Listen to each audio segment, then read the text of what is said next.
സയ്യിദുനാ അബൂബക്കർ സിദ്ദീഖ് റളിയല്ലാഹു അൻഹു ഖലീഫത്തു റസൂലുള്ളാഹി സ്വല്ലല്ലാഹു അലൈഹി വസല്ലം.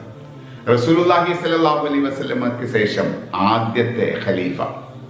നിരവധി പ്രതിസന്ധികളെയാണ് അദ്ദേഹം നേരിടേണ്ടി വന്നത്.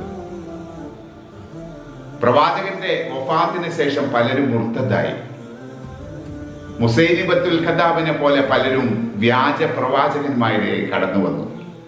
റസൂലുള്ളാഹിക്ക് ശേഷം ഞങ്ങളാരും സക്കാത്ത് കൊടുക്കേണ്ടതില്ല എന്നതിന്റെ പേരിൽ എന്ന് പറഞ്ഞുകൊണ്ട് പലരും സക്കാത്ത് കൊടുക്കാൻ വിസമ്മതിച്ചു.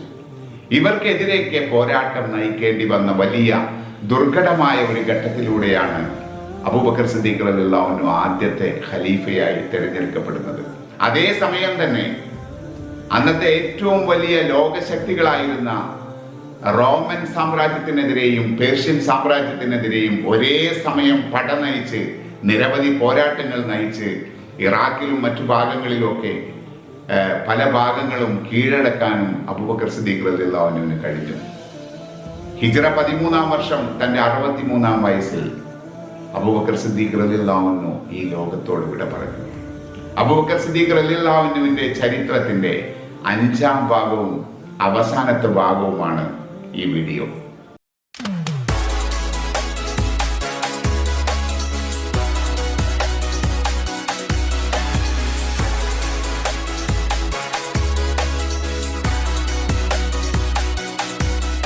പ്രവാചകൻ സല്ലല്ലാഹു അലൈഹി വസല്ലമയുടെ വേർപാടിന് ശേഷം അബൂബക്കർ സിദ്ദീഖ് റളിയല്ലാഹു അൻഹു 1-ാം ഖലീഫയായി തിരഞ്ഞെടുക്കപ്പെട്ടു. ഖലീഫയായതിനു ശേഷം അദ്ദേഹം ചെയ്ത പ്രസംഗത്തിൽ പൊതുജനങ്ങളുടെ അവകാശങ്ങളും ഭരണാധികാരിയുടെ ബാധ്യതകളും വിവരിച്ചുകൊണ്ട് ഇങ്ങനെ പറഞ്ഞു: ജനങ്ങളെ, ഞാൻ നിങ്ങളുടെ ഭരണാധികാരിയാക്കപ്പെട്ടിരിക്കുകയാണ്. എങ്കിലും നിങ്ങളുടെ കൂട്ടത്തിൽ ഏറ്റവും നല്ലവൻ ഞാനല്ല. നല്ല കാര്യങ്ങൾ ചെയ്യുമ്പോൾ നിങ്ങൾ എന്നെ അനുസരിക്കുക. തെറ്റായ വഴിക്ക് പോവുകയാണെങ്കിൽ എന്നെ നേരെയാക്കുക. നിങ്ങളിൽ ദുർബലരായവർ അവരുടെ അവകാശങ്ങൾ അവർക്ക് ലഭിക്കുവോളം എന്നെ സംബന്ധിച്ചിടത്തോളം ശക്തരായിരിക്കും. നിങ്ങളിൽ ശക്തരായിട്ടുള്ളവർ അവരിൽ നിന്ന് മറ്റുള്ളവരുടെ അവകാശം വാങ്ങുവോളം എന്നെ സംബന്ധിച്ചിടത്തോളം ദുർബലരുമായിരിക്കും. ഞാൻ അള്ളാഹുവിനെയും അവൻ്റെ തിരുദൂതരെയും അനുസരിച്ചു കൊണ്ടിരിക്കുമ്പോൾ നിങ്ങൾ എന്നെ അനുസരിക്കുക. ഞാൻ അവരെ ധിക്കരിക്കുമ്പോൾ നിങ്ങൾ എന്നെ അനുസരിക്കേണ്ടതില്ല. ഒരു മുസ്ലിം ഭരണാധികാരിക്ക് സ്വേച്ഛാധിപതിയോ താന്തോന്നിയോ ആവുക സാധ്യമല്ലെന്ന് അബൂബക്കർ സിദ്ദീഖ് റളിയല്ലാഹു അൻഹുവിൻ്റെ ഈ പ്രസംഗം വ്യക്തമാക്കുന്നു.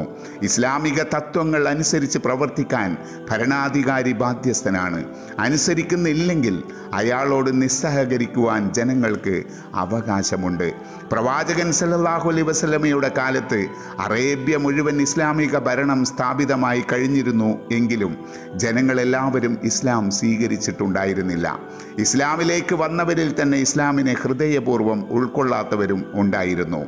ഇവർ നബിയുടെ വഫാത്തിന് ശേഷം കലാപത്തിന് മുതിർന്നു. ചിലർ മുർത്തദായി. ചില ഗോത്രങ്ങൾ ഇസ്ലാമിക രാഷ്ട്രത്തിന് നൽകി വന്നിരുന്ന സക്കാത്ത് നിഷേധിക്കുകയാണ് ചെയ്തത്. സക്കാത്ത് നബിക്ക് കൊടുക്കാനാണ് അള്ളാഹുവിൻ്റെ നിർദ്ദേശം. നബിയുടെ അഭാവത്തിൽ അത് മറ്റാർക്കും കൊടുക്കേണ്ടതില്ല എന്നാണ് അവരുടെ കണക്കുകൂട്ടൽ. കുറേ വ്യാജ പ്രവാചകന്മാരും തക്കം നോക്കി പുറത്തിറങ്ങി. യമനിൽ അസ്മറുൽ ഹസനിയും യമാമയിൽ മുസൈലിമത്തുൽ കദ്ദാബും മറ്റു പലരും തങ്ങൾ നബിമാരാണെന്ന് വാദിച്ചവരിൽ പെടുന്നു. ഇവരെയൊക്കെ നേരിടുകയായിരുന്നു അബൂബക്കർ സിദ്ദീഖ് റളിയല്ലാഹു അൻഹുവിന് ആദ്യമായി ചെയ്യാനുണ്ടായിരുന്നത്. സക്കാത്ത് നിഷേധികളെ സൈനികമായി നേരിട്ട് കീഴൊതുക്കി. മറ്റൊരു സൈനിക നടപടിയിലൂടെ മുസൈലിമത്തുൽ ഖദ്ദാബിനെ പരാജയപ്പെടുത്തി. നബി സല്ലല്ലാഹു അലൈഹി വസല്ലമ ഉസാമത്ത് ബിൻ സയ്യിദ് റളിയല്ലാഹു അൻഹുവിൻ്റെ നേതൃത്വത്തിൽ ഒരു സൈന്യത്തെ ഷാമിൻ്റെ ചില ഭാഗങ്ങളിൽ യുദ്ധം ചെയ്യാനായി ഒരുക്കി നിർത്തിയിരുന്നു. അപ്പോഴാണ് അവിടുത്തെ ദേഹവിയോഗവും അബൂബക്കർ സിദ്ദീഖ് റളിയല്ലാഹു അൻഹുവിൻ്റെ ഖിലാഫത്തും സംഭവിച്ചത്.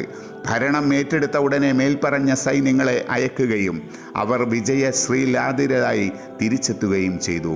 മദീനയിലെ സ്ഥിതി ശാന്തമായി. ഇസ്ലാമിൻ്റെ ദീപശിഖ നാടെങ്ങും എത്തിക്കാനുള്ള തീവ്ര ശ്രമത്തിലായിരുന്നു അബൂബക്കർ സിദ്ദീഖ് റളിയല്ലാഹു അൻഹു. ആ കാലത്തെ ഏറ്റവും വലിയ സാമ്രാജ്യങ്ങളായ റോമിനും പേർഷ്യക്കുമെതിരെ ഒരേ സമയം പടനയിക്കാൻ അദ്ദേഹത്തിന് സാധിച്ചു. ഇറാഖ്, ഷാം എന്നീ രാഷ്ട്രങ്ങളോട് യുദ്ധം ചെയ്തവയെല്ലാം കീഴടക്കി. ഖാലിദ് ബിൻ വലീദ് റളിയല്ലാഹു അൻഹുവിൻ്റെ നേതൃത്വത്തിലാണ് ഇറാഖിലേക്ക് സൈന്യത്തെ അയച്ചത്. ആ യുദ്ധത്തിൽ അദ്ദേഹം വിജയം വരിക്കുകയും ഇറാഖിൻ്റെ പല ഭാഗങ്ങളും അധീനപ്പെടുത്തുകയും ചെയ്തു. റോമക്കാരുടെ കീഴിലായിരുന്ന ഷാം കീഴടക്കാനായി അബൂ ഉബൈദ റളിയല്ലാഹു അൻഹു, അംർ ഇബ്നു ആസ് റളിയല്ലാഹു അൻഹു, യസീദ് ഇബ്നു അബൂ സുഫിയാൻ റളിയല്ലാഹു അൻഹു, സുറൈഹിബീൽ ഇബ്നു ഹസന റളിയല്ലാഹു അൻഹു എന്നീ 4 യോദ്ധാക്കളുടെ നേതൃത്വത്തിൽ 4 ഭാഗത്തേക്ക് അബൂബക്കർ സിദ്ദീഖ് റളിയല്ലാഹു അൻഹു ഓരോ സൈന്യത്തെയും അയച്ചു. 1,40,000 വരുന്ന ഹിർക്കലിൻ്റെ സൈന്യത്തോട് 30,000 വരുന്ന മുസ്ലിം സേനകൾ ഏറ്റുമുട്ടി. യർമൂക്ക് നദിയുടെ തീരത്തുണ്ടായ ഏറ്റുമുട്ടലിൽ മുസ്ലിങ്ങൾ വിജയം കൊയ്തു. നബിയാണെന്ന് വാദിച്ച മുസൈലിമയുമായി നടന്ന യുദ്ധത്തിൽ മുസ്ലിങ്ങളിൽ നിരവധി പേർ ഷഹീദായി. ഇവരിൽ ഖുർആൻ മനഃപ്പാഠമാക്കിയ കുറേ പേരുമുണ്ടായിരുന്നു. ഇത് അബൂബക്കർ സിദ്ദീഖ് റളിയല്ലാഹു അൻഹുവിനെ ചിന്താകുലനാക്കി. ഇക്കണക്കിന് പോയാൽ മുസ്ലിങ്ങൾക്ക് ഇനിയും യുദ്ധങ്ങൾ നടത്തേണ്ടി വരും.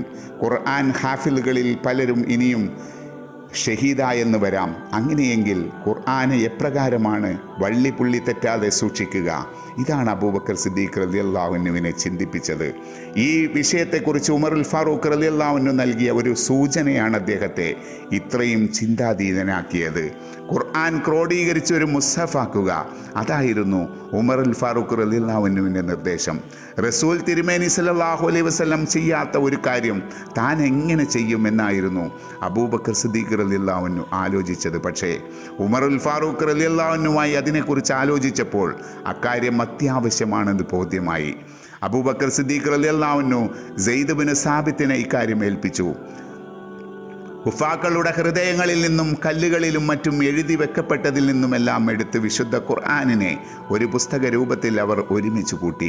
നബി തനിക്ക് കിട്ടുന്ന വഹികൾ എപ്പോഴപ്പോൾ എഴുതി വെക്കാൻ ഏൽപ്പിച്ചിരുന്നത് സെയ്ദ് റളിയല്ലാഹു അൻഹുവിനെയായിരുന്നു.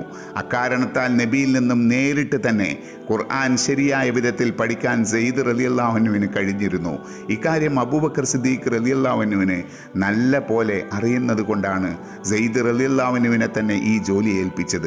സിദ്ദീഖ് റളിയല്ലാഹു അൻഹു ക്രോഡീകരിച്ച മുസ്ഹഫ് പല കോപ്പികളായി എഴുതി നാടിൻ്റെ നാനാഭാഗത്തും എത്തിച്ചത് പിൽക്കാലത്ത് ഖലീഫയായി വന്ന ഉസ്മാൻ ഇബ്നു അഫ്ഫാൻ റളിയല്ലാഹു അൻഹു ആയിരുന്നു. അന്നത്തെ മുസ്ഹഫിൻ്റെ പകർപ്പുകളാണ് ഇന്ന് നിലവിലുള്ളത്.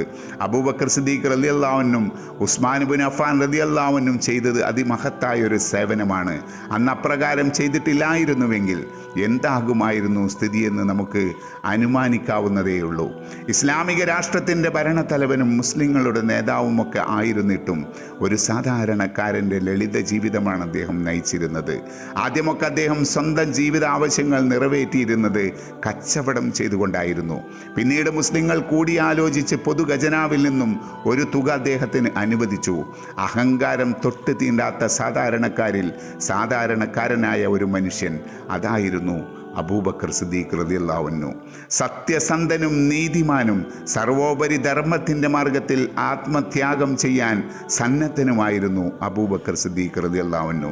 ജീവിതകാലത്തിൻ്റെ അധിക പങ്കും നബി സല്ലല്ലാഹു അലൈഹി വസല്ലമയോടൊത്ത് കഴിയാനുള്ള ഭാഗ്യം സിദ്ധിച്ച മഹാനുഭാവൻ എന്തുകൊണ്ടും മുഅ്മിനീങ്ങൾക്ക് മാതൃകയായിരുന്നു.